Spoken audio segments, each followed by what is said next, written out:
And now we're live again. I Welcome hope back so. to us, to my internet, and to anyone following along at home. Um, I missed that very end, but I was saying come back next week and we'll talk more about getting the most out of Pride. And I think that point around like how how do you engage in ways that work best for you will really be a big topic next week, as well as I was thinking during our break about like how do you connect Pride to your values in the ways that work best for you, and there's just a lot. So we're excited to do this again. But first, our final question for today is what about the history and culture of Pride do you want to discuss? So huge open-ended questions. I love them. Christina or Michael, do you want to start? Christina, you should start. Okay, Should I'll start. Well, you know what? There's always a huge debate about what is and what isn't acceptable at Pride, and I struggle with gatekeeping because our predecessors, the elders of our community, have fought so hard to open those gates that I want to see the gates open to more and more people, because everyone under the umbrella deserves to be seen, felt, and validated in a space that's for us. I'm seeing, again, more activism, more ties to the past. At our Pride Fest here in Milwaukee this year, we had an entire pavilion just dedicated to LGBT history. And I thought that was phenomenal. There was a Legends of drag show featuring a few transgender elders, people who have been performing for 40-something years. The living history. So bringing the history into the now, I think, is such a beautiful part of what Pride is doing. I think I answered the question. I don't know. Maybe I didn't answer the question. Of course you did. The question was, what do you want to discuss? So yes, you answered it. Emil, what do you think?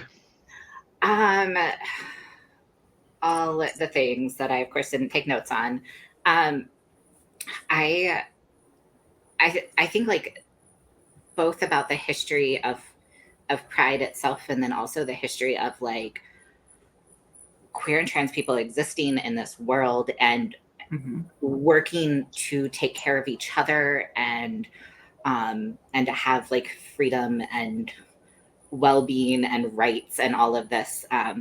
There's so much exciting stuff to learn about and think about. And I know this is the time of year where I'm seeing a lot of like the first Pride was a riot posts and talking about Stonewall specifically, but also, then people talking about that there were other actions like that, and, riots or protests or events where people were advocating for rights and safeties well before that.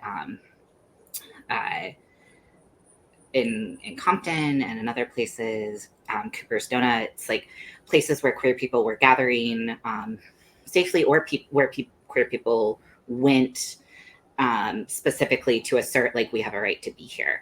And I think those are ones we know about, but we also know that like throughout history, folks have been, wherever there's been oppression, wherever there's been violence, there's been resistance to it. And there's been people showing up and taking care of each other, and people also working to change the system. And then that has me thinking about some other types of history books I've been reading.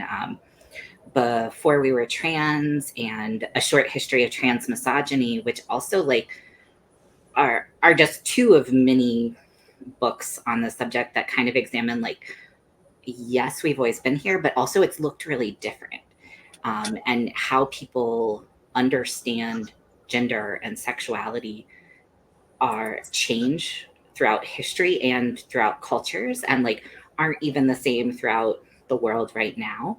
And there are lots of trans affirming ways to think about culture and sexuality outside of the way that we think about it in the US that exist in the world, and have existed in the world. And that all feels very vague as I say it, but like that feels really important to me in the like, as we fight, as we work for, you know, liberation, safety, well-being, all of these things for people to be able to have clean water and housing and healthcare and have kids and kids be happy, like, and alive. That there's been lots of people doing this. Like, we're not alone. We haven't been alone. And there are lots of different ways of doing this that I want to keep learning about and, you know, connecting to. So that's some stuff that like stands out for me right now. What about you, Michael? I think you mentioned a couple of things that were kind of that always pop up to the top for me, which is Stonewall and Compton and some of that early movement building and people, you know, kind of fighting against the police and really working to say, hey, I have a right to be here, and don't mess with me, don't fuck with me, don't, you know, I am valid exactly who I am. So I think about those pieces of history a lot, and where we got from there to where we've kind of gone, and you know, we've kind of had some ups and downs, and you know, like right now things are not necessarily great for trans folks in our country.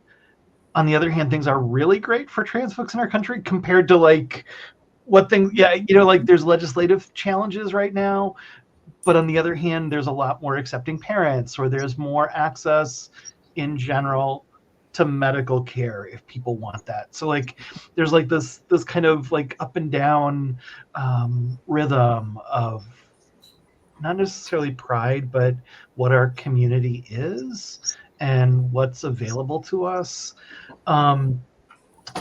You know, I don't think I can think about pride without thinking about law enforcement, without thinking about the lack of protection, and that's over history. You know, I've been in Milwaukee for a long time, and you know, I know when it used to be really hard to get what do you call it, a permit for the parade, because law enforcement didn't want to give it to a queer or trans parade. So like, I mean, there's been like that kind of like uphill battle, and now it's not so much of an issue places. So I think about those things. I also think about when we were kind of preparing for this, and I was having some thoughts about Tri-S, which many people may not know what it is, but Tri-S is an organization that was founded a long time ago by Virginia Prince, and it was for heterosexual cross-dressers and their spouses. And thinking about where we came from, this division within our LGBTQIA plus community, and who's included and who's not included.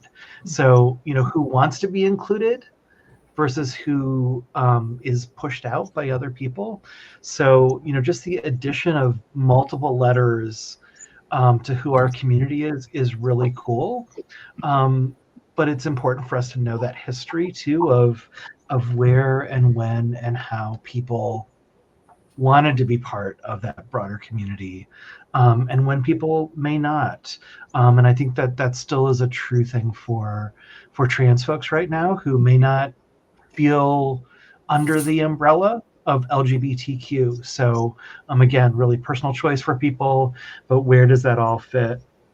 I think the last thing that I wanted to comment on this is that, you know, even though we've had so much progress, even with all the legislative challenges right now, there's still a lot of people that are experiencing a lot of pain, and I don't think we can talk about pride without thinking about those things. And so, Amelia, like you talked about it more globally about you know, other issues. And my comment is more specific to trans folks who are experiencing depression or trauma in different ways, and they all connect, right? They're all related. But so those two things are always in balance for me. And I think Daisy wants to say something. Oh, Daisy always has things to say. No, I just, I wanted to touch on something that you said, Michael, about the difficult and often not so happy relationship many of us have with law enforcement, because those of us of a certain age will remember the days like when I came out in the late 90s. We were still being spot checked for our undergarments by police to make sure that our undergarments matched what was on our driver's license. Otherwise, we were taken to jail. So just where we've come in 25 years is such a beautiful thing, but a lot of us still carry that trauma, that body trauma of being so invaded and stuff. Um, so it's fascinating to me to see how these relationships have changed, and um, yeah, I try to be open-minded when I see the police at Pride, because I know that again, like I said, there's got to be a place for everybody. Yeah, absolutely. I know that has me spinning in a lot of different directions, and both like some of the work that Forge does, which I will plug briefly for anyone who is like not familiar with us. We do a lot of work around trauma and experiences of violence that trans and non-binary communities have had, and helping service providers and communities better support trans and non-binary folks. So check out our website for like more webinars on the roles that y'all can take and steps you can take to be trans affirming in your work, and also to get more information about some of those aspects of trauma and how trauma impacts people throughout, because I know we started talking on that, and we have huge long talks about all of it. One thing that comes up for me in thinking about this piece around trauma and like what we started our conversation way back when with like pride and shame is how those things can impact who we see as community, and thinking about the culture of pride and the the acronyms.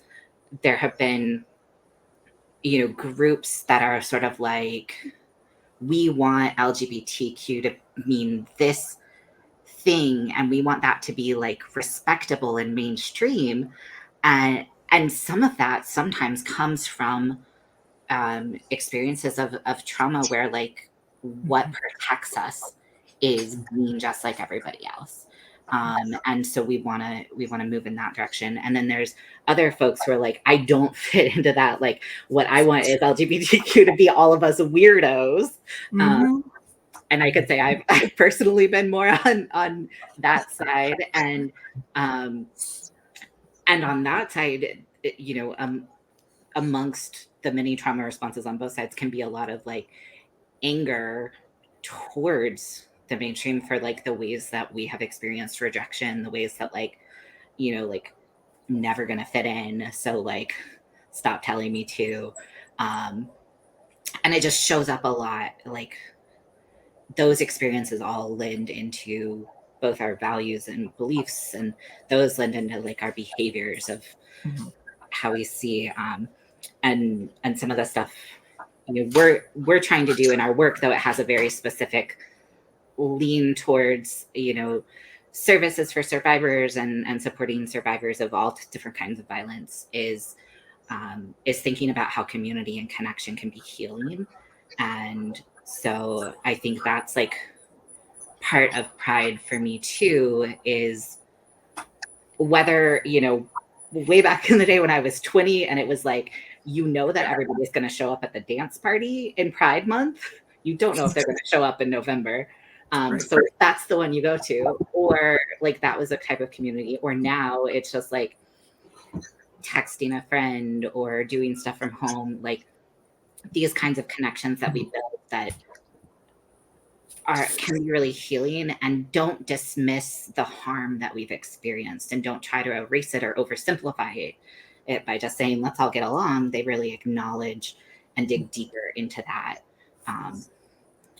and we can build a community where we know that like folks are hurt and hurting and have hurt each other, and dig deep into that in ways that like also help us heal. So that was my like full circle ride on that. That's what I think about the culture of pride. And that brings up three things for me, because it always, like, I love hearing what people are saying. Is like, I don't want to take up a lot of space with it, but like, that prompts a whole bunch of other things. And like, Emil, you talked about, I'm going to put my words on it, and I'm sorry, because like what you said, like, triggered my own head, and I couldn't listen as fully as I wanted to. But I think about how our own community has policed itself. And I know, like, a long time ago, there was like, oh, we can't have the people that do drag out in front of the parade, or we can't have the Leathermen out in front, or we can't have the dykes on bikes. So like, it wasn't always like the corporate or the other people that were saying, y'all have to look right, you have to look normal, whatever any of that means. But we sometimes did that to ourselves. So trans people couldn't be in the front of the parade. And I was just using front of the parade as an example, but, I was thinking about like how many people are furries now. So, and sometimes people feel like, well, they don't really belong at Pride. So like, there's that internal like self-policing, which is really sad. There's also the celebration of those folks now too. So like, there's like this different level of, are we uplifting people, or are we trying to suppress people look a certain way to the community? Second quick point that I was thinking about is, for folks that do have parades, I know that there have been some challenges sometimes with who's picked for like the Grand Marshal. And some cities have picked people that were anti-trans, for example, or anti-lesbian or anti-gay male. And it's like, what does that do to the community when a person is picked who doesn't hold some community values, whatever that might be?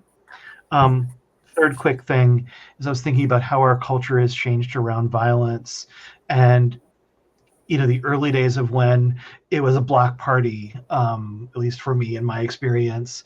And now to walk through Pride, at least, here in Milwaukee, you have to go through metal detectors, you have to show an ID, which really makes it hard for a lot of people who, may not have ID that matches their identity, who may be binding, who may be, all of those things. And what is the barrier in that? So, so those points are like some of what comes out of that history discussion for me. Yeah. Chris, did it pop anything for you? It did. I just wanted to let Mosh Pit Mick know that we've seen the comments, and absolutely, it's it's beautiful and tragic in a way, but every group, including the LGBT community, has our internal struggles in politics. We're not always going to get along. And I know that causes a lot of hurt and trauma within the community. We see that, and we just want to respect that, because where there's a lot of trauma within the community, and sometimes we do tend to want to be a bit exclusive and harm one another. So I'm sorry that that's happening.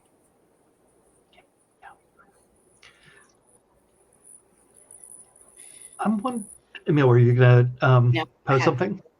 Go ahead. I was gonna say, I wonder, before we end, if we all want to think about, for us, what do we think Pride is going to become? We're asking, like, what does Pride mean to us now? But if we imagine a future, what does Pride mean to us? I'm laughing at myself, because I'm like, how are we going to have Pride when like the climate has destroyed everything?